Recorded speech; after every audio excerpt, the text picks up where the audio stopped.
Welcome to Below the Line, where we talk about working in Hollywood from the crew perspective. My name is Skid. I'm a former assistant director and your host. Quiet on the set. Today, we're talking about the Property Masters Guild, and my guests, among their other credits, are the hosts of the Guild's in-house podcast, Prop Talk. First, returning to the show is Mike Trudel. Mikey, you're the co-host of Prop Talk. You also host another industry podcast, Failing Hollywood, and you serve as secretary on the Property Masters Guild Board of Directors. Of course, you're also a property master yourself. Great to see you again. Hey, how's it going? Good. And like I said, glad to have you back. It's been a while. I'm also glad you brought along your co-host. Making his Below the Line debut is Chris Call. Chris, you're the co-host of Prop Talk. You're a founding board member of the Property Masters Guild, and you've been a property master for more than 35 years, so you know what you're talking about. Great to have you on the show. Yeah, thanks. Great to be here, too. Good to meet you. Likewise. Well, this will be fun. A warning for listeners, nothing to spoil today. If you're looking for spoilers, do come back next week. We're going to dive right in. Guys, tell me about the Property Masters Guild and how this came together. All right. Well, I guess I'll jump in on that. Since you were there, Chris, please. Well, but, and it preceded me because there were a couple of aberrations that had tried to come into fruition over the years, as far back as the 70s, I believe it was. I know Dennis Parrish, who's a great longtime property master. He attempted to do it, and some other people have attempted a couple other times, and for whatever reasons, personalities, and just and the thing is that for property masters in general, there used to be a lot more competition amongst us, so property masters coming together. Sometimes, we have a tendency to have, big personalities, and, we like to control things, as the masters, as we are. Yeah. So I think that a lot of those personalities clashed back then. And I know there was a lot of infighting that happened. And again, having done this, there is a lot of hills to climb whenever you're trying to put something like this together with a lot of really big personalities. And so it was something that just never came to be. But it was a conversation that never stopped. We property masters have been talking about organizing for years and decades. The set decorators did it, and many of the other crafts have done it. And so basically what happened was Greg Bilson, who everybody in the industry knows, has the biggest prop house in the world. People hold court in his office all the time. And people go in, and he's got a big conference room in there, or conference table. And so myself and Hope Parrish, who's Dennis Parrish's daughter, who's been, trying to get something off the ground for years, she was talking to Greg about this. And then Josh Meltzer, another longtime property master, was also very much involved in trying to get something going, and was having ongoing conversations with Greg as well, and then myself, independently of each other. And so Greg finally drew the line between all of us and said, hey, listen, you guys are all into doing this and want to get this off the ground, so why don't we just get all of us together around the table and talk about it. So that's what happened. The four of us got together in his conference room in his office and started hashing out, what we wanted to do, what our goals were going to be. And then from there, we put together a steering committee of like 13 people, a lot of people who are still involved. And then we just started mushing through it. And I could say that the number one reason that it came to be is because of COVID, because we were all down, we were all out of work, and we had nothing else to do. And you can't have property masters with nothing to do. Yeah. You build a whole organization. That's it. So, we just started hashing it all out, and it was a lot of heavy lifting for sure. So when did this start then? So you said during COVID, so everybody was down. What year time frame are we talking about? It was 2020. 2021, I think, Yeah, is when it, like 2021. January pretty much of 2021 is when it really officially started, as far as my record show anyway. I joined a little bit later than that. But Yeah. And Mikey, you are the secretary, so you should be able to check that stuff and have some responsibility for keeping track, right?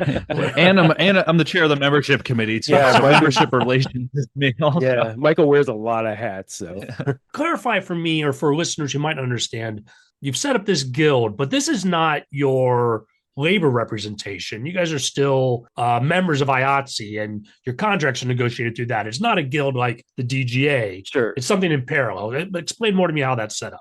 Yeah, well, I mean, essentially, we made it very clear right from the beginning that we had no intentions of or desire to take the place of the union. And we also wanted to represent people who are not necessarily in the union as well. And we met with the local 44 before we kicked anything off officially and sat down with Toby and had a conversation about, this is what we want to do. This is what our intentions are. We are not a threat to the union in any way. We don't want to negotiate contracts or anything like that. We just want to, have a collection of people to talk about like-minded things and work with the union. Yeah. And they gave us their full support too. I mean, enough so to where actually the episode that we just dropped this week, we have Toby Bays, the head of Local 44, with us just to talk about how like negotiations and how much he supports like us organizing. Yeah. We're just an organization that is trying to look out for the best interest. And the stuff that we do within the guild is stuff that Local 44 it's low on their priority list, because Local 44 is not just like, they don't have to look out for the best interest in just prop masters. They have to look out for set decorators and set construction and prop makers and set dressers. So there's a lot of different crafts in Local 44. So within us doing this on a national level, we're solely focused on uplifting the craft of property masters and sharing information on a global scale, so we can all kind of elevate our craft and get what our goals are, whether it be IMDb or better pay scale or better kit rentals, work all together to succeed at these specific goals that 44 probably won't help us as much in. Right, but they're also very open to us taking on a lot of those things that they can't do because they have too bogged down in negotiations and contracts and all of that. So these kinds of things are things that we can assist them with. And so they were very open to that as a possibility. Yeah. And again, for us, we started locally, but we started expanding very quickly. It started off, with just LA people, but then we wanted to represent all of the states, and now we're global. Yeah, we have UK and European members now also. Yeah. One of the other really significant points that motivated us forward was Josh Meltzer started the Facebook page of the Union Property Masters Facebook page, and that brought people together in a way that nobody had ever seen before, for all of us to be able to commiserate about things and to share information that we've never done before. So that was also a really good impetus for the Property Masters Guild to keep moving forward. Tell me more about these benefits or what you guys have seen, whether it's specific activities or sharing of information. What else have people gained by being affiliated with the group? The list is starting to get pretty endless. That's why, it's pretty. So when members grow, like we have our own Facebook group that we stay pretty well connected, for associates or actual members. So we have the access to that, but also within our website now, we have a membership portal that we share rates with each other. So when we actually work out a deal, we share that. Everybody knows that producers, it's like the number one thing is like, oh, don't share your rates. That's starting to go out the window now, because we're realizing that to get what we need and to like help, we gotta share each other. That shouldn't be a taboo topic anymore. It's like in the prop world, like when you're making your kit rentals, there's been a lot of stuff like studios will say, oh, I'm sorry, it's a studio policy. This is all that they can offer you. Where in almost all cases, that's not true. And there's other shows that have done that. So you can almost use that as a tool to be able to get the rate you deserve on this, and they can't use stuff like that against you. So we have stuff like rate sharing. We have different stuff moving forward, like we're saying with IMDb. Like for so long, we've been stuck under the art department guideline, the drop down in a sea of just many people. Like it's the biggest art department is on IMDb is the biggest department in all of the film industry on any show. So if you want to find, hey, who prop mastered this, you have to scroll page after page after page sometimes. So our incentives in this, we're working on getting property masters their own line, which we're getting really close and we're almost there. We're also starting stuff, and I know we'll probably be talking about a little bit more, but like an award show that specifically is for the craft of props and many and very similar to the Art Directors Guild Awards and stuff like that. But on top of all that, we also have group meetups and events that we do regularly, like our new annual Liftgate Tailgate, which again we did during the strikes for the first time because nobody was working and there were so many trailers at ISS, and we're like, let's just have a barbecue. Over 600 people showed up, and it was just the largest prop master meetup there ever has been. So just these mixers and groups and us connecting, like within the member portal too on the website, you have stuff like that. You have a black book of resources which we're pulling from everywhere, and also it takes all the regions from all over the world. So where if you go out and you work a show, let's say we get a show in Vancouver or we get a show in Atlanta, and we go there, we have a resource now that will give us the people to call to have the best labor that you can get in the area, where before you just you were at the mercy of whatever the crews locals or the producers had for local talent there, or even just going to the union hall and being like, which everybody knows here, it's like it's such a gamble when you go and say, okay, let's see what the hall call list is, right, and let's just get whoever we have. At least this way you can you have real contacts you can call and you say, I need some good people, give me some good hands, and then through our membership community you'll get that. So that's just there's many more. Those are the ones that are coming to head right now. And one of the big things also is just the fact that property masters, because we're departments of our own, normally before the Property Masters Guild, we didn't have any way of getting together.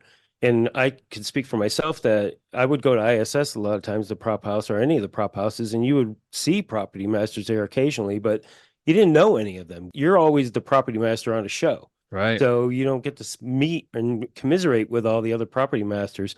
And the PMG helps that. Because we have these tailgate parties and these meetups, and you get to meet property masters that you've heard of for years. And then all of a sudden you're with them and you're sharing a beer with them and you're having a good time and you're sharing information, which is really critical too. And the other big thing that the guild is doing, one of our core principles, was about education. Definitely. Okay. Because, again, in 2022, we had this massive influx of people in the industry because we had all of this new media work, and the streamers created all this content, and there were people everywhere, and they were giving jobs to anybody with a pulse, basically. We want to do props. Okay, you do props. And we started thinking, well, there's nobody training these people. Okay. And we have to take that mantle on of being able to train the next generation of property masters, because as Josh would say too, we were on the edge of losing something on the order of like 500 property masters or something like that. It was through retirement. A lot of us are aging out now. I'm one of them. So there's these new group of property masters coming in that, again, there's no school for property master. Okay. It was always been a journeyman kind of situation where you learn on the job, as an assistant and come up. That was a big one of our principles that we really felt strong about, and we're starting to do that now. We're offering classes to people, which are really great, and then we also have a women's group, property master women. What's the name of that thing? Yeah, it's I forget what the exact name is, because we're not as heavily involved in that one for obvious reasons. Right. But yeah, there's a women's group that meet up every single month via Zoom, and then it's like an outlet for them. And we're also in the same vein that's about to start is a resource for retirees and mental health, where we're actually having monthly meetups where we have a therapist via Zoom come in and literally meet with retirees and people in the industry that are dealing with mental health, especially what we've been going through lately, they can sit in and all share these things that a lot of people all experience, and especially when you go into retirement, because you go from a go to absolute stop. Right. And like he was saying, I mean, when prop masters stop doing things, like they build organizations. Right, or they redo their backyard. Yeah, exactly. So those are some of the bigger things that we have going on. right now. Well, and also, we should also mention that all of our regionals are also starting to take off with these as well, having group meetups as well. In smaller markets like in Toronto and Vancouver. Oh yeah, You they know, do. Vancouver does fan expos. Like we do LA Comic Con, and we have a booth and panels and stuff yeah, here in LA. that's Mikey's baby, and he Yeah, it is. killed it last year. We had so many. What was it, like 10,000 people came through? Oh yeah, so many. And this year's gonna be even better. We're gonna have Yeah, Back that's to the coming Future up, right? prop. What are the dates on LA Comic Con? It's soon, right? Next month, 2 months? Yeah, it's gonna be October, Ah. the first weekend of October at the LA Convention Center. So if anybody's out here, yeah, come say hey to us. We're gonna be Yes. showing real props from Right. yeah, And that's what bunch of people things. love about props. Yeah. People love props. They don't even know it. Okay. Because that's what everybody wants. That's what everybody keys in on a movie is the props. And so LA Comic Con for us has been great because Mikey, hosted this thing and we had all these props. People come in by flocks to be able to touch it and hold these things. Oh, totally. It's going to be Yeah, it's and amazing. I mean, and they do it in Vancouver now too. Vancouver Fan Expo, so people in Vancouver could do the exact same thing. We send some stuff up for them to display, Yep. and they do the stuff too. So it's really close knit community, and I think that's the biggest thing about it. Even just like I just was working on a show, and we have Andy Siegel, who's giant, enormous prop master. I've become good buddies with him, and just through the PMG, pretty much just walking through stressed halls of ISS, and he's like, "What's up, buddy?" He's like, "Oh, it's just this thing."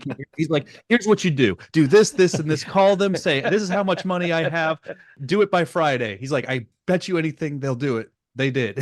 So Wow. it's like getting that encouragement, you know what I Yes. mean? Especially as a young prop master, it's like, man, the PMG has done so much for me since I joined, and I'm hoping I want other people to get that. Like, if you want to make it in this career, this I think is a huge resource. So, Tell me more about the membership requirements. Is it strictly property masters? How do you determine that someone is eligible to join the guild? well, we have you can find if you go to propertymastersguild.org, you'll be able to go to the membership sign up page and find the list of specific requirements. But basically, our requirements to joining as a prop master, you need to have your oldest property master credit has to be 5 years or more. So you've had to have been prop mastering pretty actively for the 5 years or more. So you have to have some sort of decent experience. You have to have at least one of the following. You have to have 6 features under your belt, complete features as the primary prop master.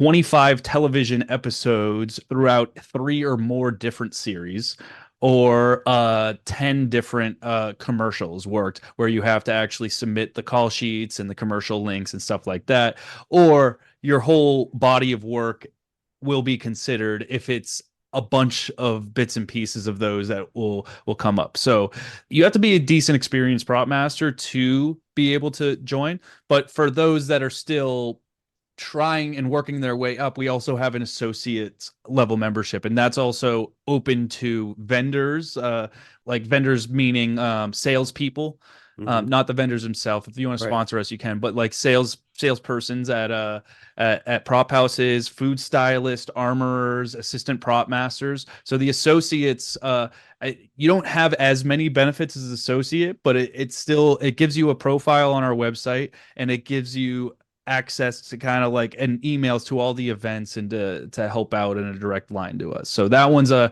little bit more of a discounted rate, and you only need 1 year experience in the property field working direct relation to the prop masters. Mikey, something you mentioned earlier, and yes, I did intend to get back to it, and that is that this year you guys are sponsoring for the first time the MacGuffin Awards. Now, as listeners of this show know, prop mastering is not recognized as the Oscars, although we do here at Below the Line make an effort to try and draw attention to it. But you guys have taken the ball in your own hands and are doing your own award show. Tell me more about the MacGuffin Awards. The Property Masters Guild have pretty much built this award show from the ground up. We started, just with our amazing events and awards committee putting together, like spending countless hours, literally. Like, we went through pretty much the ADG, the SDSA awards, like nomination lists and the Academy lists and everything that was even close to considered, and went through every single project within the past year to try to encourage people to submit. So we were worried about we would even get enough submissions to go. They came out with flying colors, which was great. We had 145 submissions and up to 13 different categories. the submissions was large. We had a lot to pick from, and they also submitted membership packets that were absolutely insanely detailed. And we were talking about it on an episode, a prop talk not too long ago. It was like it was kind of overwhelming to sit down because in your mind you're like, okay, let's review these packets and vote. Right. For nominations. And we sat down and we opened like a few. It's like, oh, this will take a half hour. No, and it took like over 6 hours for most people, because once you start reading, you're like, whoa, like Right. this is like they did some serious stuff. Sure. And it's also, this award isn't just for features. It's features, it's television, Right. it's commercials, it's videos, it's a lot of content. Yeah. You talked about 13 categories. So we're not just looking for one award for property mastering. It's more of an Emmys approach, I'd say, right? Where things are divided by different categories or linked. Talk to me more about the categories that are available and that you're trying to recognize. Okay, yeah. So I'm definitely gonna miss some, but Yeah. Maybe that's not a good setup. I'm just trying to get a sense of like fantasy not competing with period or whatever, just kind of that larger. Totally. And for prop masters, I mean, those are some of the biggest categories. You have your fantasy, you have your period ones. So those ones are the ones that need to be on the surface, because those are like, that's like our best picture right there. The best fantasy feature is basically what's going to be in place for best picture, because that's the one where almost everything in the whole show is manufactured and is created from the ground up, and they have the biggest prop crews, and you could actually put most into it. So those are some of the biggest one, in which we have the categories for feature films and for television, and they go through, and those are probably some of the categories with the most submissions also. But we also have, I mean, in both of those sections, we have contemporary for each one, and it goes all the way down to like miniseries, and I think music video and commercial and short format is all in the same category as well. So you guys got all the packages. You just announced your nominations last week. What's voting going to look like? Voting is it's going to take a few weeks, and I mean, I really don't know what it's going to look like. It's going to be exciting. Yeah, it really is. And that's, I mean, we were saying about what's the good thing about being a PMG member? I mean, that's a huge member benefit right now 100%. that we have this, is being able, and we've had a lot of people just sign up solely so they can be able to vote on this. Because I think that's a huge benefit, is being able to vote on your peers. Right. So yeah, it's been a long time coming for property masters, because again, for years and years and years, through the Emmys and through the Academy, watching our peers go up on stage and accept awards for things that we were intricately involved in. And so for us, it's going to be a great night for everybody. Oh, totally. And not just for us, but for all the property masters before us. Yeah. Okay. So, and we have like a lot of the stuff we have a lifetime achievement award, which do we already announce? We did. Okay. Yes. Okay. Which is going to be received by Emily Ferry, who is, I mean, I don't think there's any better deserving person than Emily Ferry. First female property master in the business. Yeah. And she's been a representative at Local 44 for property masters for right. over 40 years. Yeah, so like a powerhouse. Yeah. So the amount that she's paved for all property masters is just absolutely insane. There's also going to be a humanitarian award, which that's still being worked out. But I mean, so there's a lot of like little blasts of other things you're going to get too. I mean, I'm biased, obviously. It's going to be one of the most fun award show that you could possibly go to. I mean, look at the ADG awards, for example. We had a table there. We were probably the most rowdy table. 100%. Like, we have fun. That's right. Property master plus alcohol. It should be good. Yeah. That's what I say. Our difference is too. I think the open bar stays open from the cocktail party to the actual show to the after party. Yeah. So that's crazy. It's going to be a night. No, and then even going into it's like you have the cocktail party, you have your award show. Then afterwards, we're having an after party in the Belasco Theater, the same building where we're having DJs play who are property masters. So everything is just within our own crafts. We're going to pull out a bunch of coolers with beer in it, like old school. Now, and when is the ceremony taking place? When you guys got that scheduled? September 14th. It's going to be a really good time. Yeah, at the Belasco Theater in it's downtown Los Angeles. Right. Yep. A beautiful theater, I might add. Gorgeous. Yeah, historic theater. Yeah, beautiful. It's going to be a really great event. And as I understand it, anybody can attend, right? You don't have to be a member of the guild to attend the ceremony, or is that incorrect? Yeah, so guild members do get a discounted ticket, so that's another benefit. But anybody can buy tickets. You can go over if you want to know more about the show at all. Like, it's a very good website and very detailed one. You can go to MacGuffinAwards.com, or if you search PMGAwards.com, it will also come up, and then you can see everything. You can see our trophy design of what that looks like, which that's another thing we worked from the ground up, and it's very beautiful, and it's definitely feels prestigious and everything. But you can see all the categories that we're dealing with, and I mean, you'll be able to see the nominees and all that stuff too. So if you want to play at home with your own little cheat sheets, you can do that as well, you know. So yeah, go over to MacGuffinAwards.com or PMGAwards.com, and you'll be able to read a lot more about it. Yeah, I learned a lot going through the website, both there and for the guild. One story that struck me, and maybe share with our listeners, the inspiration for the name of your award. Okay, so the MacGuffin is like, I mean, it's kind of a historic term. It's like the MacGuffin is, and I know Teresa's gonna like get on me for butchering. Well, there's two different versions. The definition of MacGuffin. Yeah, it's basically a prop that drives the story forward, almost making it kind of in a way its own character in the film. It's like the Maltese Falcon is like a great example. Is like that's the MacGuffin of that movie, and like you could kind of go through, and almost every movie has that main MacGuffin. So having this award be the MacGuffin is in the property world what that is. You know what I mean? It's like receiving this for this night. That's the MacGuffin of the night, and that's kind of how the name came to light. And it has such historic relevance around the property world and prop masters as well. Alfred Hitchcock, right? All the way back to Alfred Hitchcock. Exactly. Correct. Like it's even in the dictionary. Yeah, it is the object that drives the story. Right. So, and props are objects, so it's perfect. Yeah, exactly. I think I did that okay. Right? Yeah. Yeah, I think you guys are going to for that. Yeah. Before we go, guys, tell me also about Prop Talk, the podcast. If people aren't following that already, what would get them to hop on board?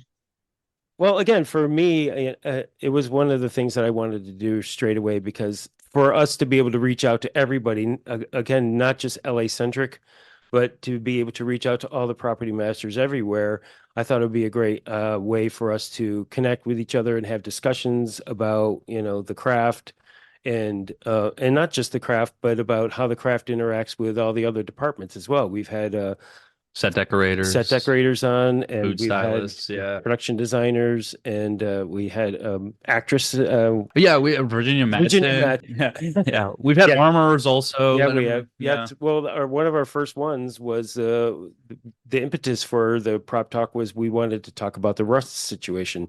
So we had in a couple seasoned property masters and an armorer, a first class armorer from ISS.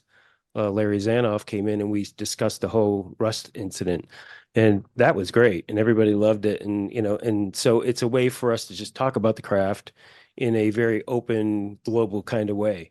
And so we've been very excited about it, and we have no lack of possible guests to come on. I mean, there's just so many things to talk about and so many people to talk to.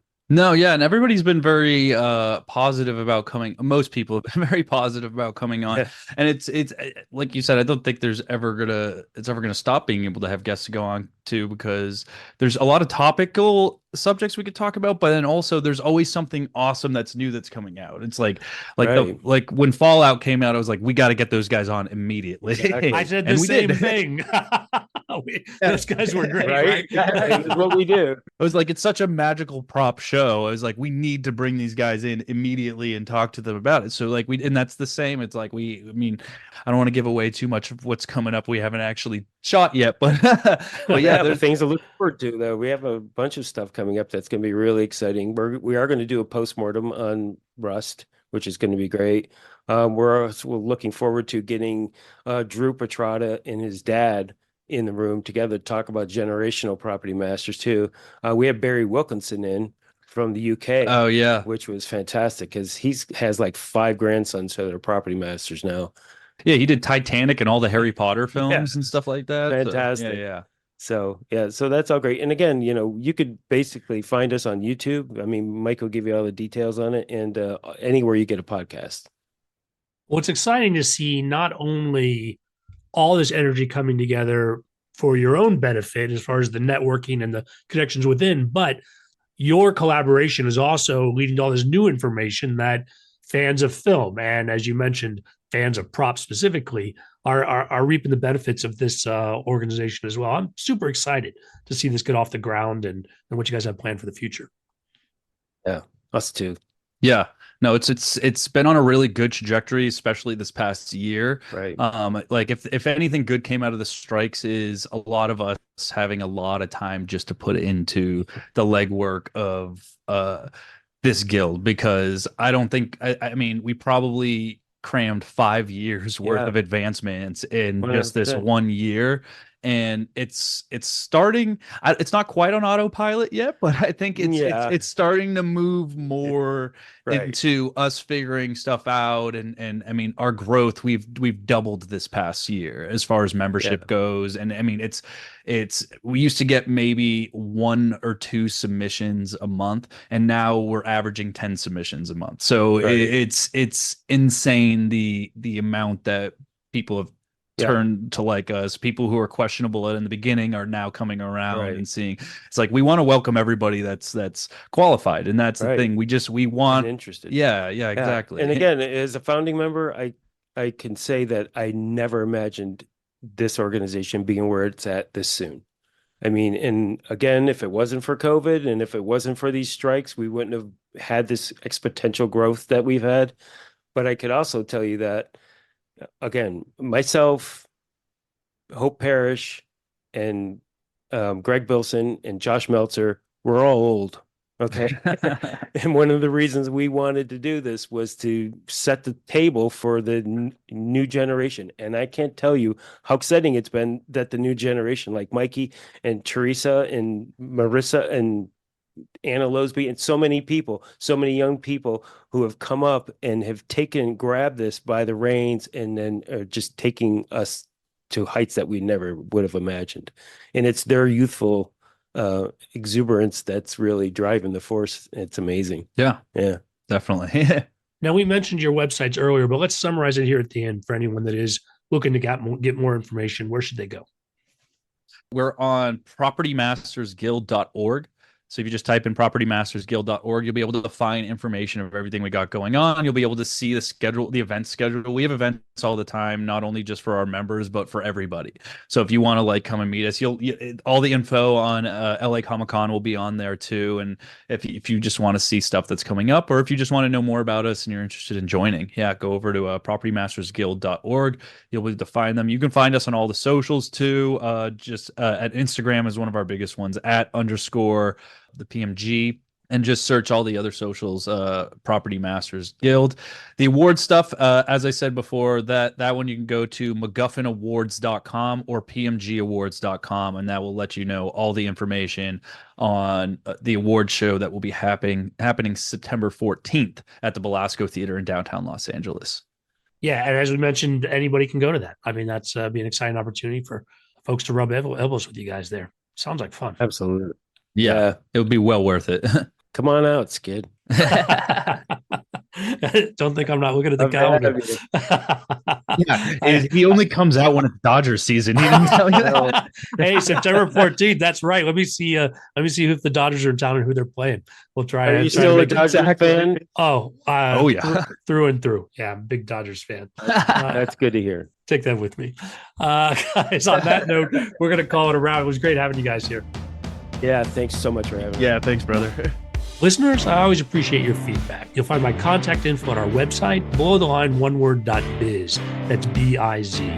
You'll also find past episodes and links to all of our social media, so check it out. Closing credits, thanks to Curtis Five for our music, John Wan for our logo, and to all of our listeners, I appreciate you.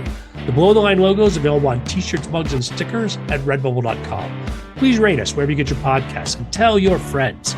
That really is a big help when you do. Thanks again from Below the Line.